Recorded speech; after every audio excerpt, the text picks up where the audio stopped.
Hi, I'm Liz Powell. I am the founder and head of G2G Consulting. Today, we're going to talk about navigating CMS coverage for medical innovations. And I will go over the agenda for today, give you some background on us and Medicare, and then I'm going to pass it to my colleague. So I'll give my background, and then when my colleague speaks, he'll give his background. And then we've got a special expert in CMS coverage who's going to give her background. So next slide, please. So today we're going to give you some background on CMS overall, their coverage process, and then this new TSET process. And then we want to make sure we touch on coding before we get into hearing from our expert. We'll close out with some case studies. We think that's always really helpful, final tips, and then your questions. So please be thinking of your questions throughout and post them in the Q&A box. We have the chat box disabled, but the Q&A box is enabled. So please post there. Next slide, please. Great. So as I said, I'm the founder of G2G Consulting, which I started 16 years ago after working on Capitol Hill as a legislative director for a couple of different members of Congress. I always did a lot of health policy work, appropriations, and some other areas. And I'm a lawyer and I have a master's in public health. And the whole reason I started G2G, which stands for Government to Growth, is because I met a lot of entrepreneurs as well as nonprofits doing great work, especially in health innovation, but not knowing how to access government opportunities for growth. And that's where I got this idea. And so over the years, we've raised a lot of government funding, almost or over, I guess, $500 million in government funding. We've secured CMS reimbursement, navigated how to work with CMS, HHS, NIH, DOD, NSF, DOE, a lot of different agencies, as well as the White House, crafted different campaigns to influence the process, worked with tons of advocacy groups and coalitions. And really at G2G, we call ourselves the change makers. We work with change makers. We're all about making a difference. And we think health innovation in particular is a great way to do that. Our niche definitely is in biosciences and high tech innovation, health policy, clearly funding as well. We're located in a few different places. You can see that a bunch of us are in DC, and then we're scattered some other places. We've got a lot of different affiliations with the bio chapters, with some of the defense organizations, healthcare organizations. We're doing a lot in women's health in particular. And then we work with some entrepreneurial and startup assistance organizations like Grip Venture Studio. So that's a little bit of background on us and me. Next slide, please. So just wanted to start out with a quick overview of Medicare. It is a huge population. That's the gist of this slide. And it's expensive. Just in FY21, the total cost was $424 billion for Part A and Part B claims. So that is something of top concern to Congress. We are getting closer and closer to insolvency if we don't do things, change things. So Congress is very concerned about the cost. What's important to note is that it is not in statute for CMS to consider cost when they are considering making these coverage decisions.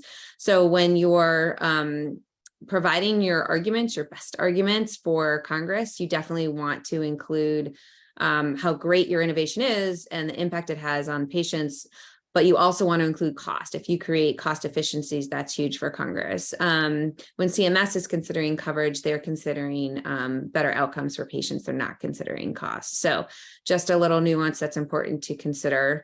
And that it's also an expensive population. They are multiple conditions at once.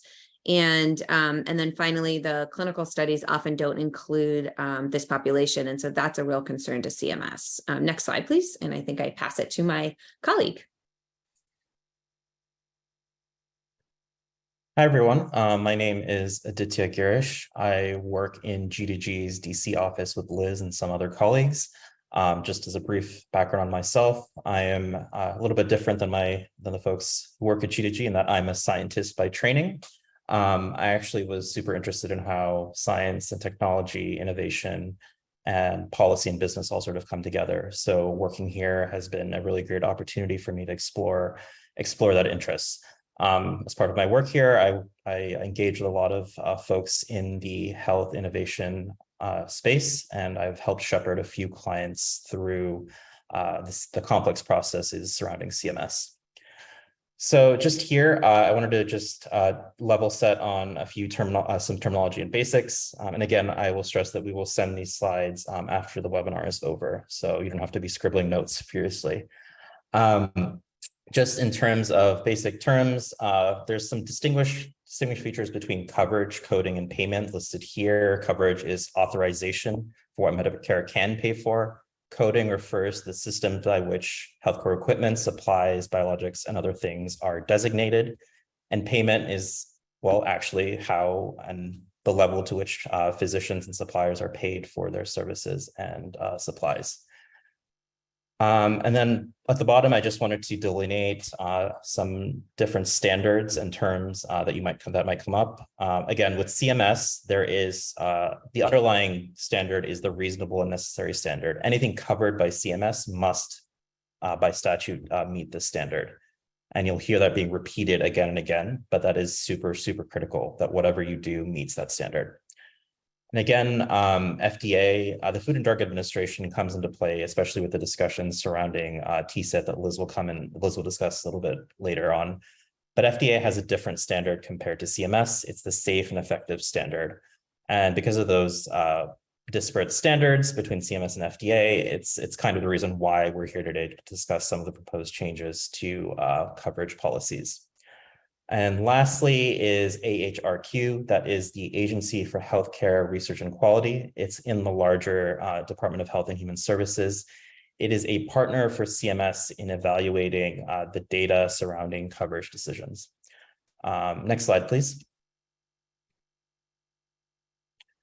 So I know I covered coverage, coding, and payment. The focus of this presentation will be primarily on coverage, and we will touch a little bit on coding.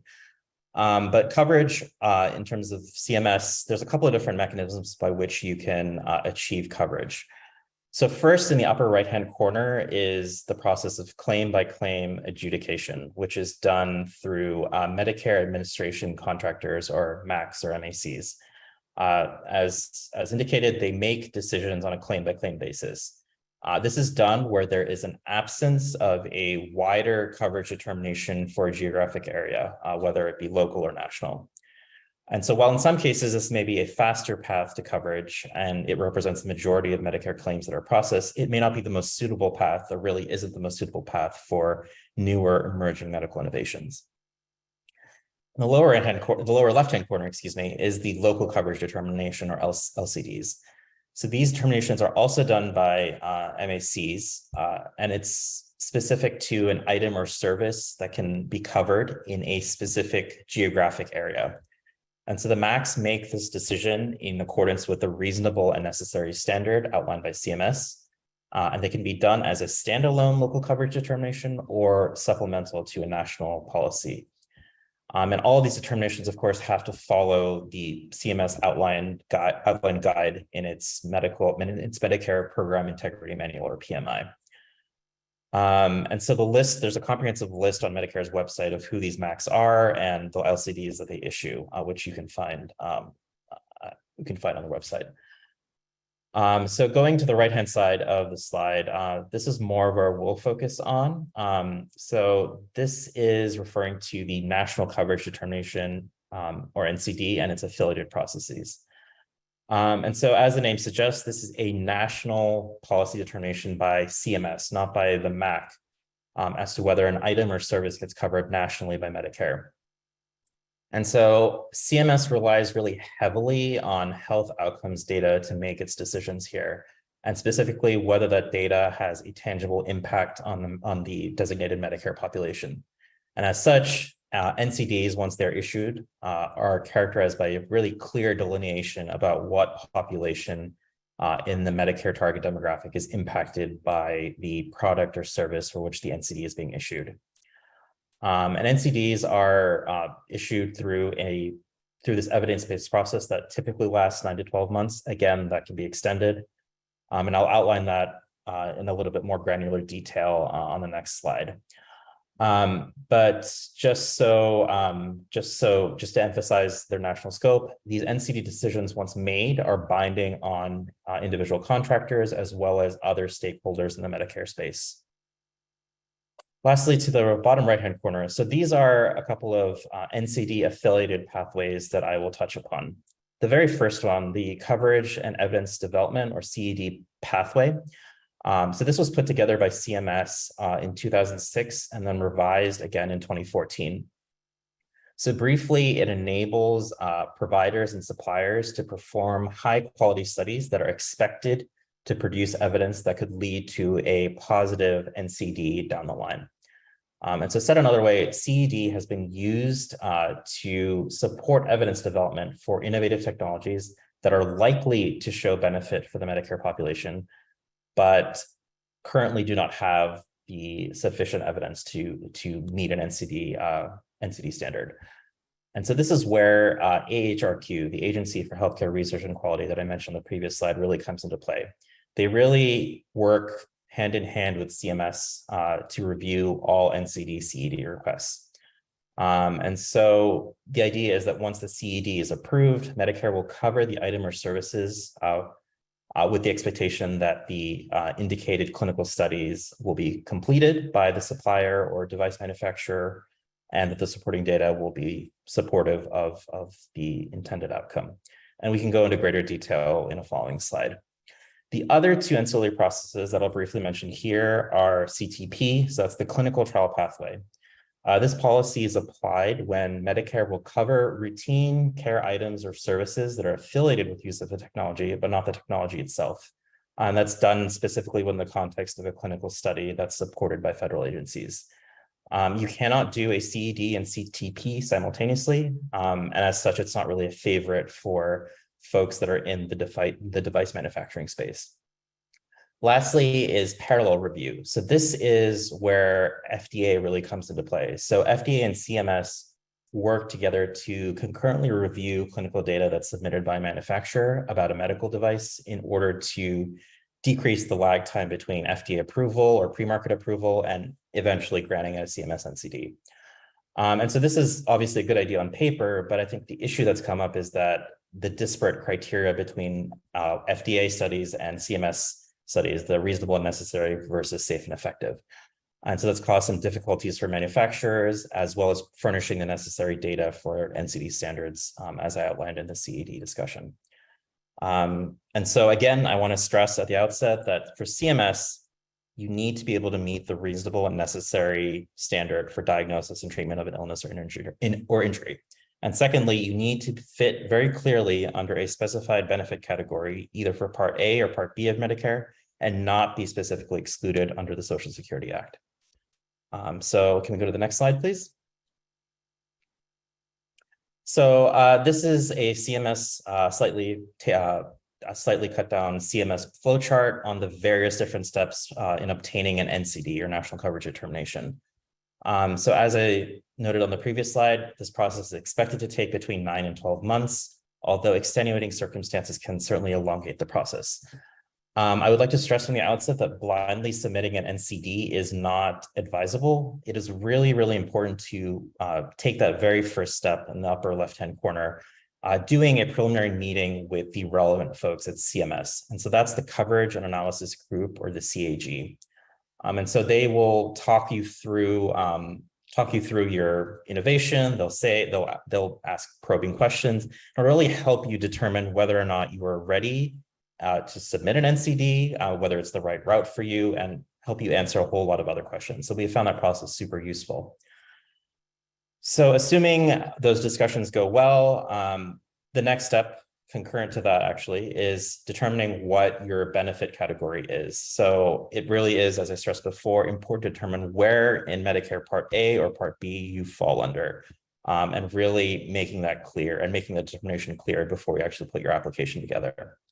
So then the actual application goes in. So that's your national coverage request. And so that's done in the form of a formal letter submitted electronically to the Coverage and Analysis Group. Again, in that thing, just briefly, you need to obviously outline the design, purpose, and method of the proposed item or service to be covered under the NCD, the medical indications, substantial scientific evidence supporting those clinical indications, delineating the target Medicare demographic, use by beneficiaries or providers or both, again, outlining the benefit category and the benefit category determination. So once that's submitted, it goes through this really lengthy review process, both internally by CMS staff, as well as some external consultation that they do, both with the Medicare Evidence Development and Coverage Advisory Committee, or MedCAC, as well as other external stakeholders. So once that's completed, they put out a proposed decision memo, which is subject to public comment. And after that, they submit a final decision memo. And if it is a positive NCD, they put out implementation instructions. So as you can see, this is a pretty lengthy process, and it does not even include the CED mechanism that I talked about before. But certainly including another agency, AHRQ, into this process only lengthens the timeline and makes it a little bit more complicated. So obviously it's not ideal for stakeholders in the emerging technology space. And if you go to the next slide, please. So even if you look at this mechanism, the CED mechanism, CMS has only issued about 26 NCDs that are affiliated with CED in the last 20 years. So it's not really a big number given the time frame. And a lot of these, I'm not going to read through the whole slide here, but a lot of these aren't even really a positive determination. It's more for studies and facilitating national registries, which are great, but not exactly what a lot of medical manufacturers are looking for in the coverage space.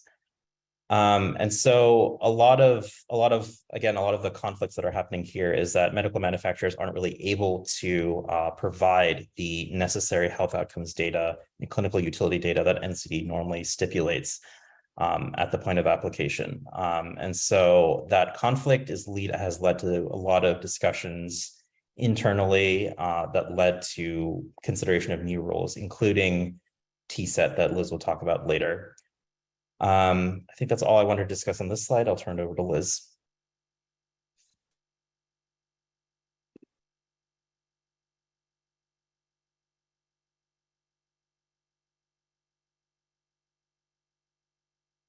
Sorry, having issues there.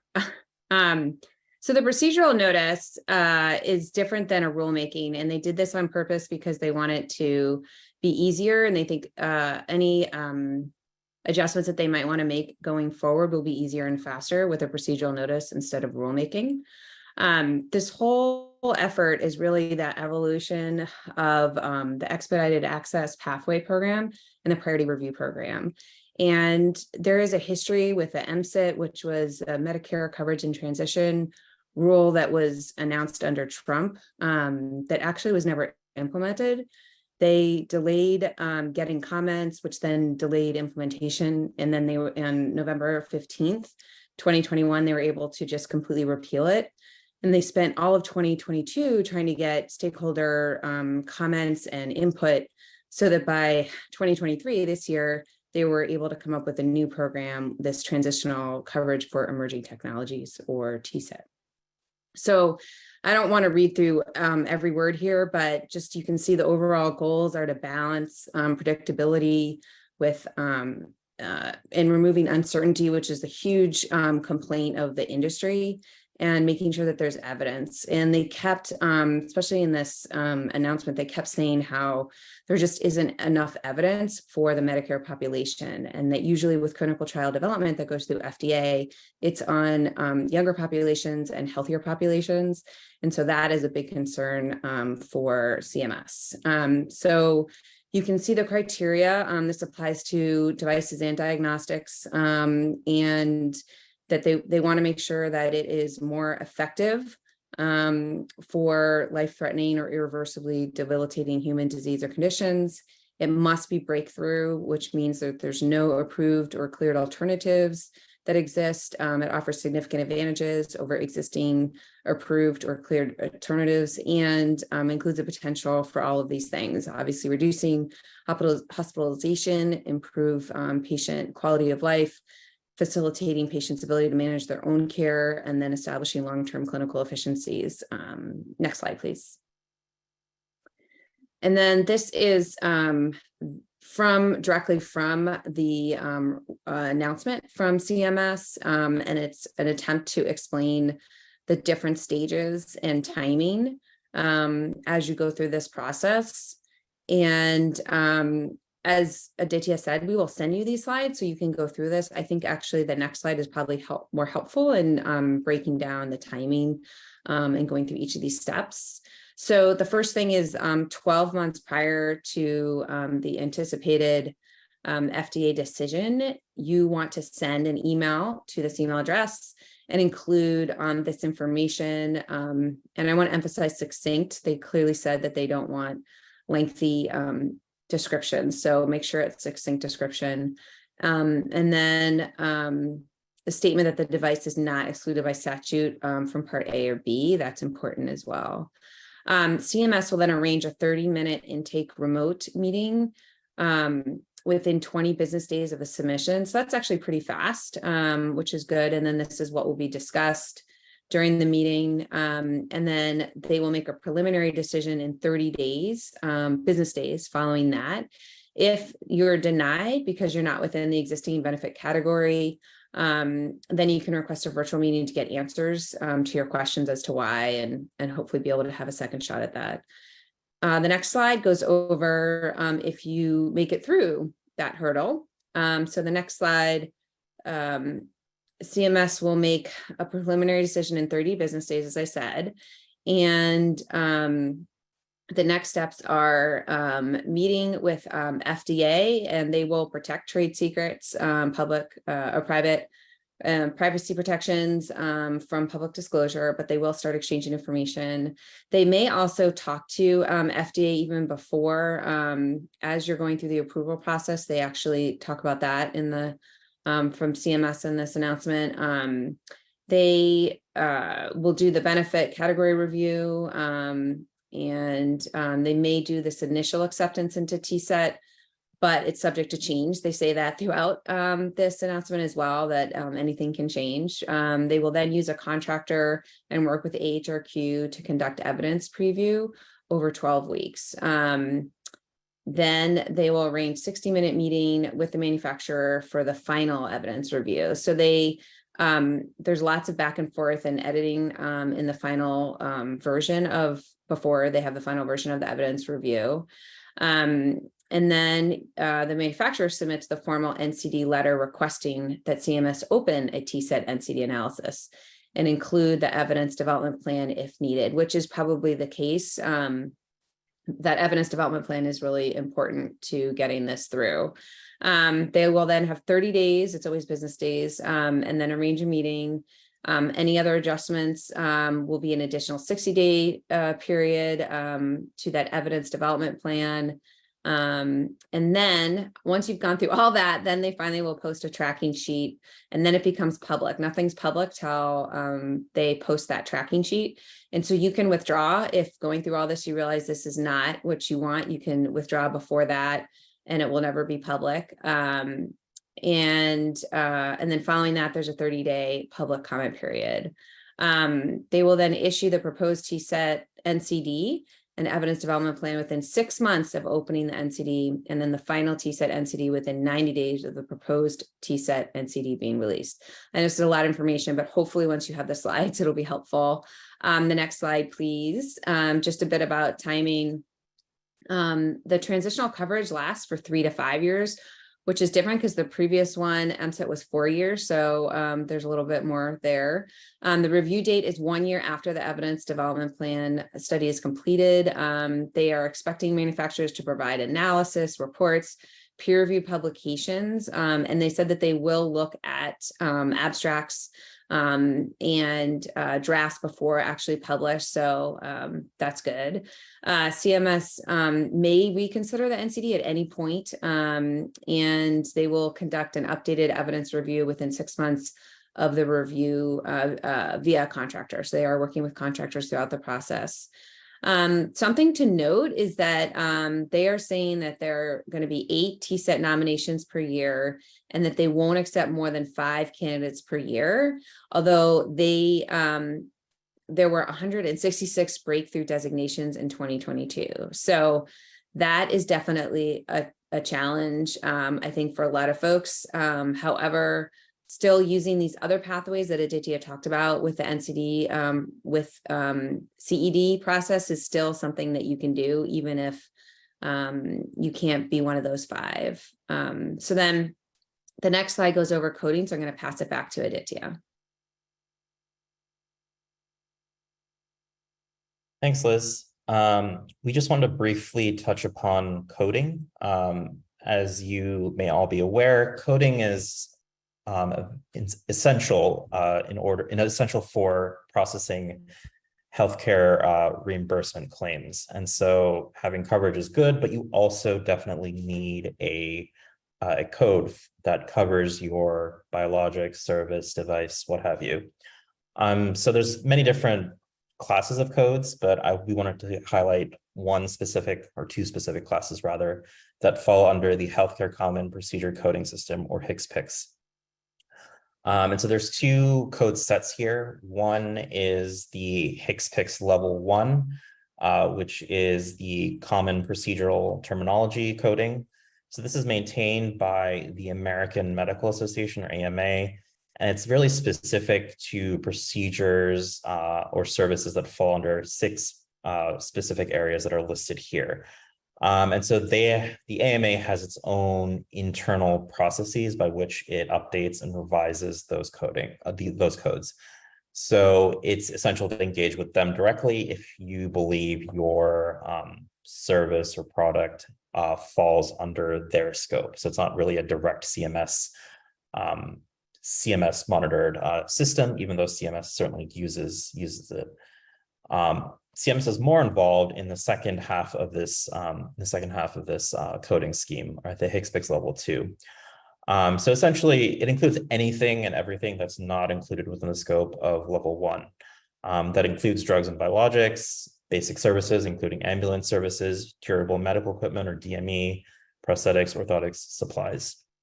And so there's a very well-defined process to either apply for a new HCPCS code, apply for amending a HCPCS code, or removing an existing HCPCS code. And so those codes go through an application process that happens relatively frequently. For non-biologics, it's a biannual process, so twice a year. And for biologics, it's quarterly. And so essentially you're submitting to a portal. It follows a application, it follows a review process, and then there's a public comment forum at some point before the final decision is made, where you can make your case in support or against the preliminary decision that CMS has made. Related to HCPCS Level 2, there's also a system that governs pass-through codes for certain devices and biologics. This is primarily to facilitate patient access to innovative devices and drugs that may not yet have a code, but for which the costs are fairly significant.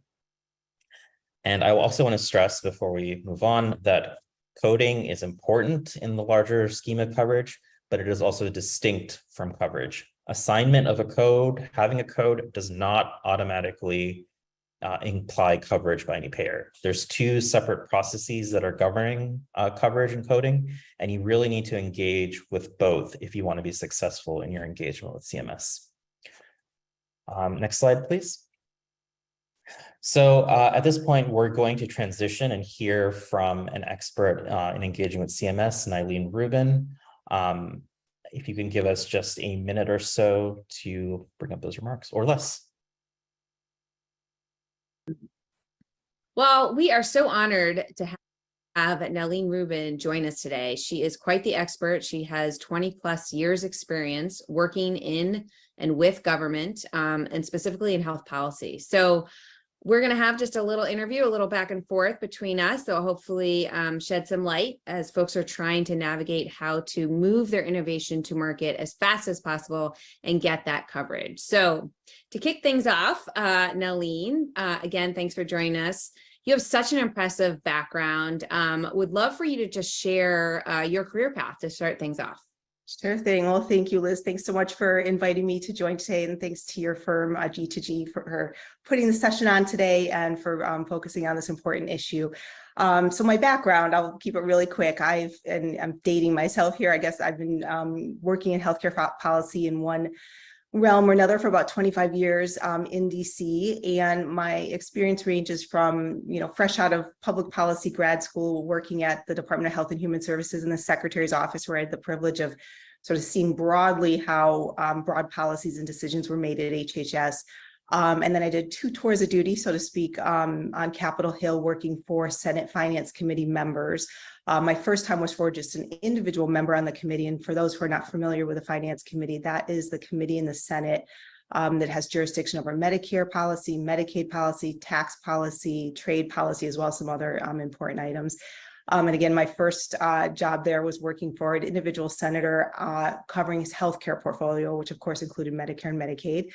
And then very relevant to this talk today, when I left the Hill the first time, I worked for a medical technology company, where really at the heart of what they were focused on was exactly what our session is on today, related to bringing new and innovative technologies to market, how to get those through FDA, through CMS, how to make sure policymakers, Capitol Hill, understood the technologies.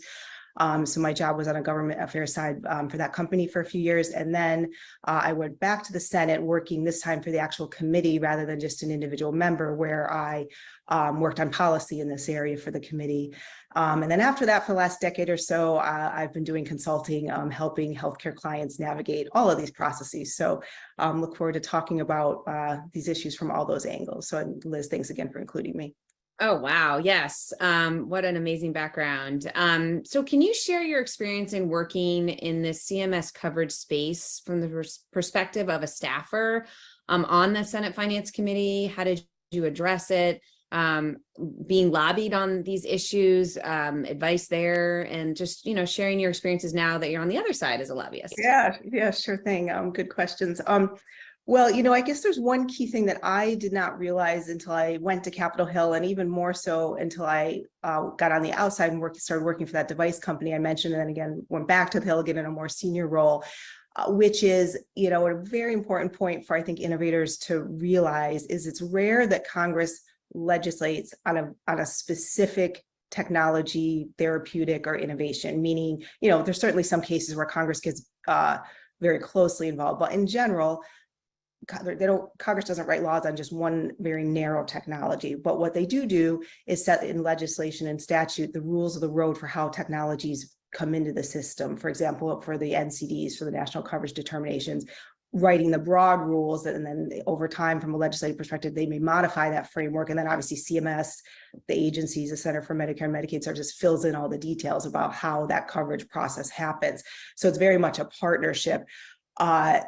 But Congress rarely says you must, cover device X or new therapeutic X. However, even though that is the case, what is very important, where Congress does come into play as it relates to very specific new technologies or therapeutics, is they certainly want to know what's coming in the pipeline, what that could mean for patients, what that could mean for healthcare quality, patient outcomes, for cost.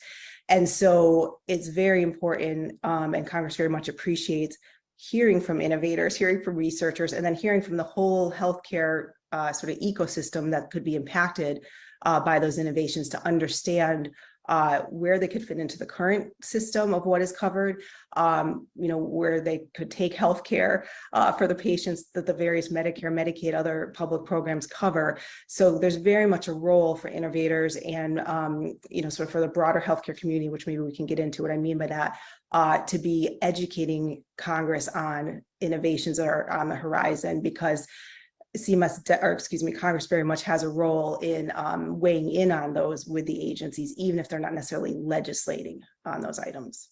Mm-hmm. Well, that's interesting. That's helpful to hear that they actually want to hear from innovators. I think that's going to be very encouraging for folks. Yes, for sure. And I know there's lots of nuances to working with Congress. Do you have advice on key steps for life science companies to take as they approach working with Congress, working with CMS, trying to get onto this coverage pathway? Yes, for sure. And and a lot of this is going to be very self-evident what I'm going to say, and it's somewhat basic, but also can be very time consuming and complicated, which is, I'd say the main two things that an innovator needs in hand, or to try to get to having in hand when they come to Capitol Hill, and then obviously also CMS, is obviously one, the evidence around the new innovation.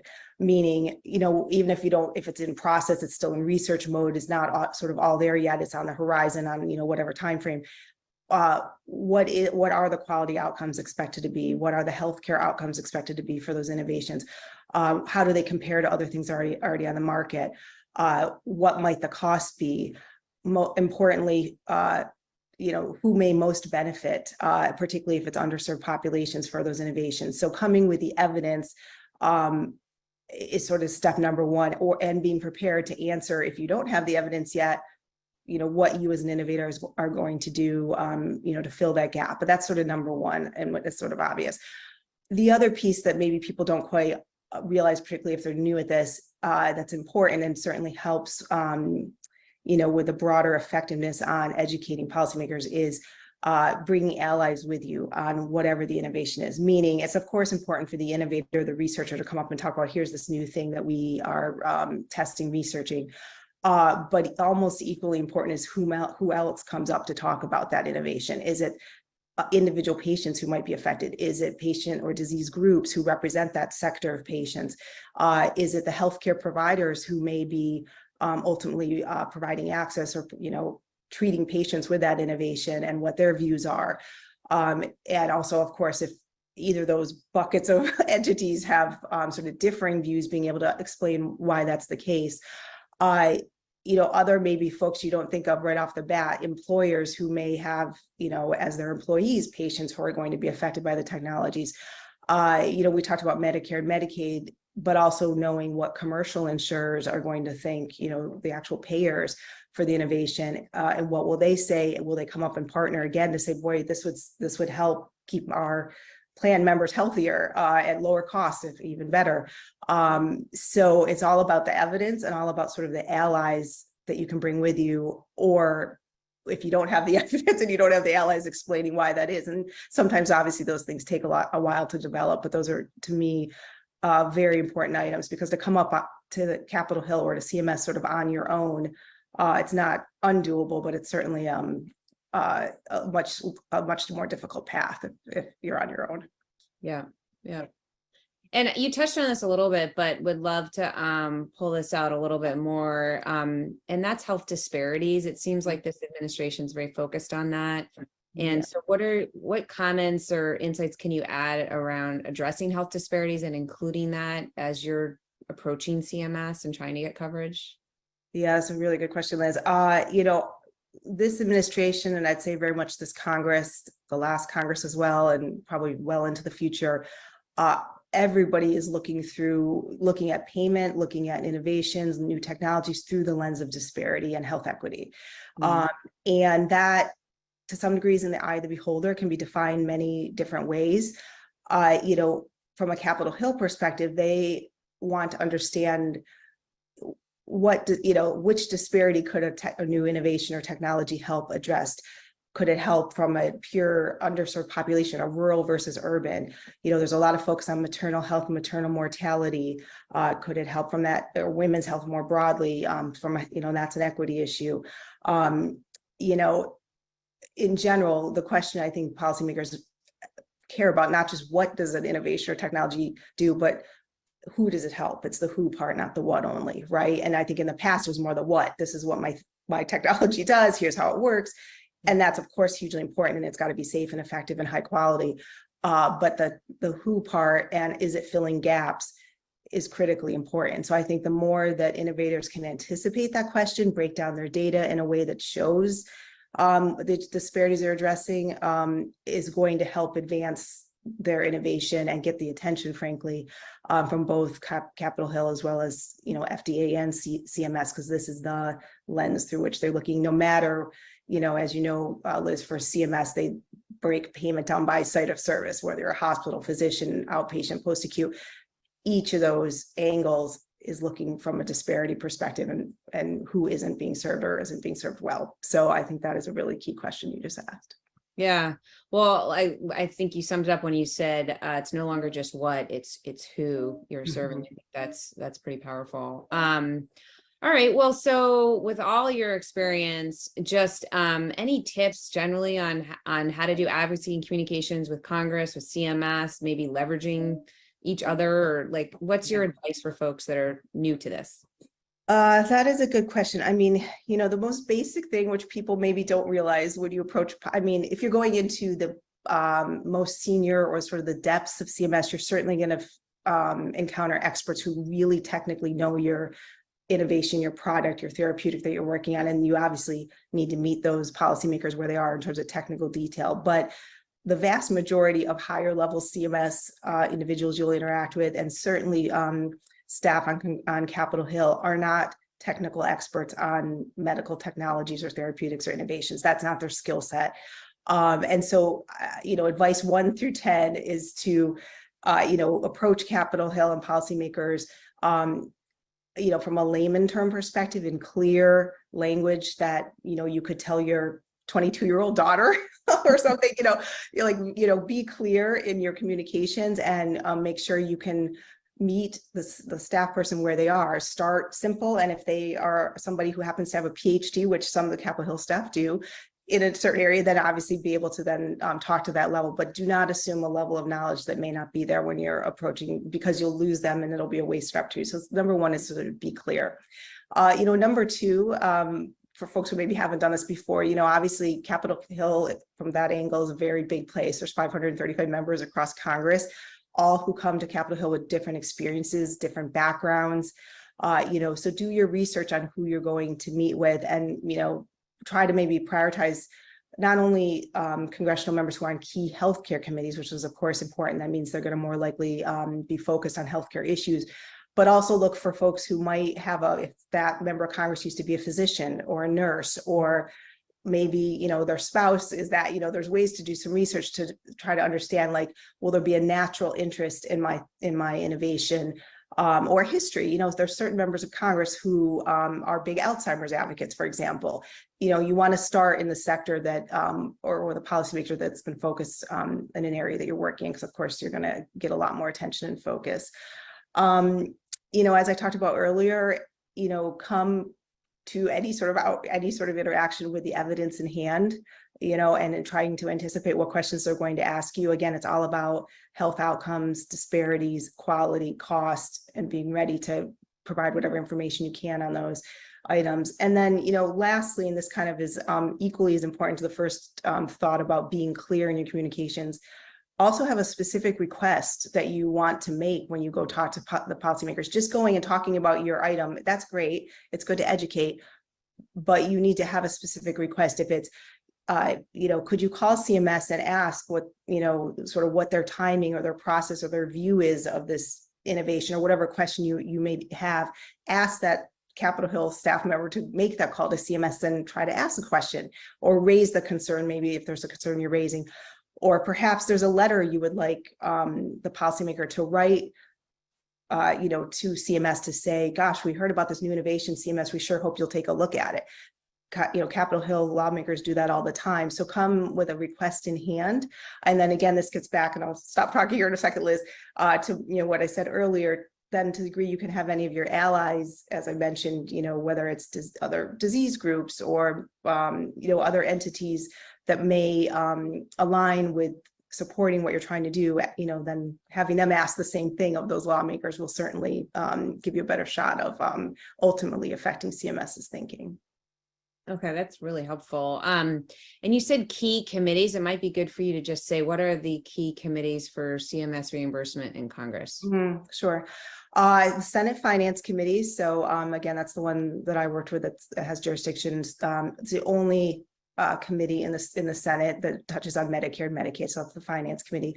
In the House, there are 2 committees that have jurisdiction over CMS. That's the House Energy and Commerce Committee, and then the House Ways and Means Committee, and they split jurisdiction. So you would need to do a little research to figure out which one might be more appropriate. But for the most part, on most technologies, probably both committees you want to focus on. Just to put a finer point, the Ways and Means Committee has sole jurisdiction over Medicare Part A, which is hospital payment. So if your innovation is only going to be in the acute setting, only related to hospital care, then you'd probably want to prioritize Ways and Means. If it's really any other site of service or physician related outpatient, that's both committees in the House that I mentioned, and you'd want to make sure to educate and brief both of them. Oh, thank you so much. This has been so helpful. I really appreciate it. Sure thing.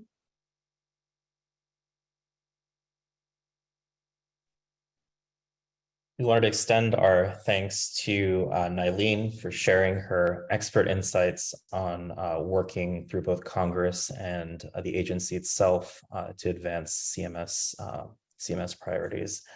We're now going to transition back and quickly talk through a couple of case studies to understand how G2G has utilized some of these procedures that we discussed so far for the benefit of innovators in the medical space.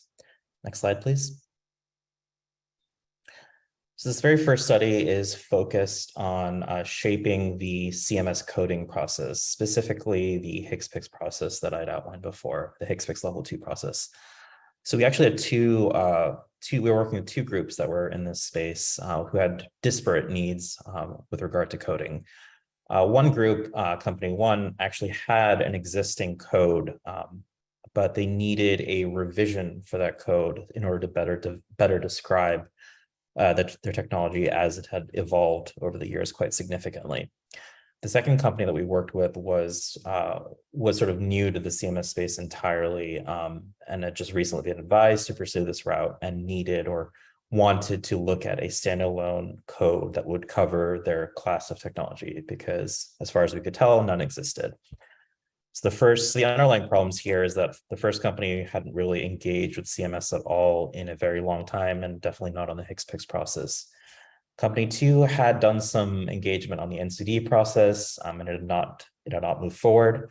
But additionally, they had no experience with the HCPCS process, which was a little long and cumbersome. So where G2G came in. So first of all, as I'd indicated on our previous slide, talking to CMS is super, super important. We had arranged meetings with CMS, specifically the Coverage and Analysis Group, for some early feedback to understand what routes we should pursue. And that's how we sort of landed on moving forward with the HCPCS process. And so we counseled both of these groups on how the application process worked, the documentation needed to submit, additional info that would be helpful. And we're actually very intimately involved, particularly in Company two's application. We actually filed and submitted that application for them. Additionally, we worked, as Liz had indicated before, gathering support from stakeholders, particularly healthcare providers, medical societies, and others, is important in gaining CMS's trust. And so we helped collate written letters and statements of support from various quarters on behalf of these organizations and submitted them to the CMS application portal. Additionally, as part of the HCPCS process, so once the application is submitted and CMS has had a chance to do an initial review, they post their preliminary decision. And then after that, within a month's time, there's a public comment forum, not really a period per se, but a forum that takes place over the course of a couple of days, where the applicant can make their case, whether they agree with the preliminary decision that CMS has put out, and offer additional support. And so we counseled these two groups through that process, including tailoring the presentation to meet the language that had been put out in those preliminary decisions, and support or counter the arguments as necessary. So this process, I will say, is still ongoing. We expect decisions on this coding process soon, but some key takeaways that we wanted to share with you. You have to understand that these processes are cyclic. For non-biologics, it's only twice a year. So you really have to hit the ground running either in January or in July if you want to avail yourself of this HCPCS process. Biologics, it's quarterly. So it's those January and July deadlines, as well as two intervening deadlines in the spring and fall. Additionally, the stakeholder support, super, super critical. You really want to get a lot of this early. And ideally, you'd put it in your application. But if that's not possible, that can certainly be done in the intervening months between when you file the application and before the initial decision is posted prior to the public comment form. And lastly, in terms of general language, you really want to be concise and clear. people have the tendency to go on and on about how innovative their product is, but you really want to tailor it to CMS jargon, really emphasize the reasonable and necessary, how the components of your device or innovation really meet those criteria. Because if it doesn't, CMS is not going to understand why you're filing this code application with them, and you may unfortunately be put into the rejection pile. So to avoid that, really tailor your language and make it concise. And I will turn it over to Liz to go over the next study. Next slide. Great. And so for developing an NCD, we worked with a company that only had partial coverage through the MACs, and it was limiting access to care, which was really important because with this, its diagnostic side of things, it would inform the care that would be provided, what kind of surgeon would have to do the surgery. It was very, very important that it was accurate. And so we did an effort of working with both CMS and Capitol Hill. We arranged meetings with CMS to get their feedback, see what questions they're asking. We then worked with Congress, did a lot of education there about the problem and the harm that this was causing, especially around health disparities. This is addressing ovarian cancer, and the mortality rate is 50% of all who are diagnosed. And it's even worse for women of color, especially Black and brown women are dying faster, sooner of this disease. And so not having access to this diagnostic is creating huge health disparities. So Congress was very interested in that, bipartisan support for that. And we wrote legislative language to include in legislation to nudge that NCD forward. At the same time, we continued to work with CMS, provide them publications that they needed, whatever data that they were seeking. They kept asking about clinical utility. That was really key. And then we ended up getting language in the final omnibus. And to be clear, and per Neleen's comments earlier, you can't mandate a specific item being covered necessarily, but you can require a report on what they're doing to get to coverage. You can request a report on how they're addressing a specific coverage issue or disease or population. There's all kinds of things that you could include in legislation that can shape the process. I don't want to get too into the weeds on that, but that's definitely something that can be very helpful. So then the takeaways are just communicating to meet the audience's needs. So in other words, we communicated information that Congress was seeking when talking to Congress, information that CMS is seeking when talking to CMS. Some of it overlaps, like evidence is definitely important. But as I said earlier, sometimes cost is more important to Congress, and there's other nuances. So we wanted to make sure that we were educating and building support along those lines, definitely repeating over and over, a lot of repetition in this whole process, working simultaneously, as I said, with Congress and CMS, and then those stakeholders, engaging the patient advocacy groups, providers, et cetera, is really important. I talked about publications. They review that all the time. That is vital for them to make a decision. They want to know about professional societies, what they think, providers think, and then they want to see publications. Being easy to work with and staying on their radar is really important as well. Next slide, please. And this one is related. It's about increasing reimbursement rates. So you go through that whole process to get a code. You still have to get a rate, and then maybe you get a rate, but then it's not the right rate because it doesn't cover the actual cost. So that's what this was about. We worked with a company that was losing money every single time a Medicare provider used their device, and it wasn't sustainable. They had no idea how to work with CMS. They had never talked to them. And so we created a whole strategy for them about working with CMS and Congress. And we did several meetings with this client in particular. We met with CMS repeatedly over like a year and a half. It was a lot of back and forth, a lot of listening, finding out what they're looking for, the evidence that they were seeking. It was actually really helpful. And then talking to Congress, educating on this. This was a little bit more complicated cellular therapy. So we had to really simplify. Simplifying is really important for Congress. Remember, there's not many scientists there. Again, engaging providers and ensured we got letters for them during the comment period. That was really important. And we got Congress to also send letters. And while there's a comment period for everyone else, Congress can send a letter at any time. They can call at any time. So that deadline is not as important for them as it is for the rest of us. In the end, we got the CMS decided to increase the rate threefold initially, and then subsequent ruling about 9 months later, they then increased it tenfold by just how they were classifying it and the grouping that they were using. So what was key is communicating repeatedly and clearly, using the insights gained to shape our strategy. As I said earlier, how you talk to CMS and Congress, really listening. I think that was really important for CMS to find out what they were looking for, making sure those providers and patients are actively involved, and repeat. That's always part of the process. So next slide, please. And this is just a great quote from one of our clients. And what I loved is how he said, bringing our medical solution to patients. I think that is why we're all here. That's really critical. And of course, helping to grow the company, creating jobs is a nice bonus, but it's all about patients. Next slide, please. Here are final tips that you've heard today. Understanding the CMS process. Hopefully we've helped with that. Like I said, you will get a copy of the slides. We will send you this recording.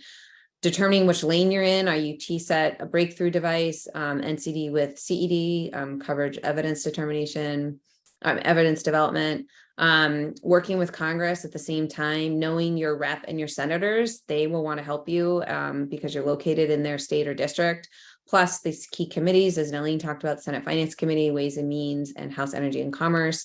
You want to engage the stakeholders, patients, providers, professional societies, allies, again, as Neleen said, is really key. Use clear communications, use their jargon, provide that evidence. So in other words, it's reasonable, necessary for CMS. You've got the health outcomes data. You're showing clinical utility. You've got Medicare specific data, and you're addressing health disparities. It's not just the what, but the who. As Neleen said, that's really key. So make sure you're addressing all those things in your communications. You want to make sure you participate in the public comment period. You can review the past successful coverage and coding determinations on the CMS website as a model. There's actually quite a bit online that can be useful. You want to reach out to the coverage analysis group within CMS, new technology liaison team, and other CMS groups to get their insights. Be creative. Think about that legislative oversight role and how you can use that. They can make calls, do letters, craft language to put into legislation, and then just be patient because it's a long process. And I think that's it. And we are happy to take some questions, although I know we're at time. Quickly looking at the questions here. Aditya, if a question popped out to you, you're welcome to go ahead. I will read through.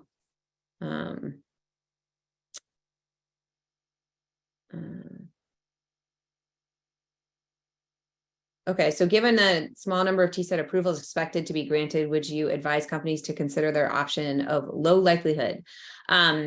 Well, I don't think you should not apply because of those numbers, because you don't know what the competition is. You don't know what else is being submitted. So you could be a great case for this, but it's also not the only pathway. You can do the NCD, you can do obviously work through the MACs, you can do, there's other ways to get coverage.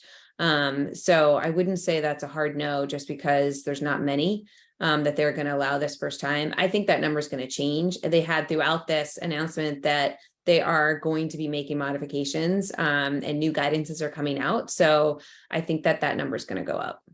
Aditya, did you have one you wanted to answer? I'll just highlight two that I'd answered in the Q&A. I think one person had asked who can request CMS coverage. As far as I can tell, there is no specific exclusion as to who can file a request, but it's typically, as you imagine, manufacturers, suppliers, service provider organizations. So long as you can meet that necessary and reasonable standard and can provide a body of evidence that can support coverage, I think that's what's most important. And then secondly, I don't know if you have any more insight into this, Liz. Someone had asked about if we know who the TSET contractors are. Given that it's still subject to a public comment period that's going to expire very soon, there really haven't been any contractors that have been designated yet, but we're obviously keeping a close eye on that. Yeah, and a couple others. At what point during TSET will payment start? I think once you have that final determination, that you're on a TSET pathway, that is when you can start getting paid. And then the dynamic nature of digital health reimbursement, especially with healthcare apps, what kind of coverage changes do you expect to see as this will evolve? I don't have a quick answer to that, but I do think that that is definitely an exciting evolving field, and they're still figuring out how to manage that. So I think just stay tuned is my quick answer to that one. Advice on pricing strategy prior to coverage. Again, that would require a longer answer, thinking about the client I had before. So you know what, you guys are welcome to, if we could post in the chat box, our email addresses, actually, you're welcome to email us questions that you have after this, because I don't think we're going to get to them all. Aditya, is there any final thoughts you wanted to say?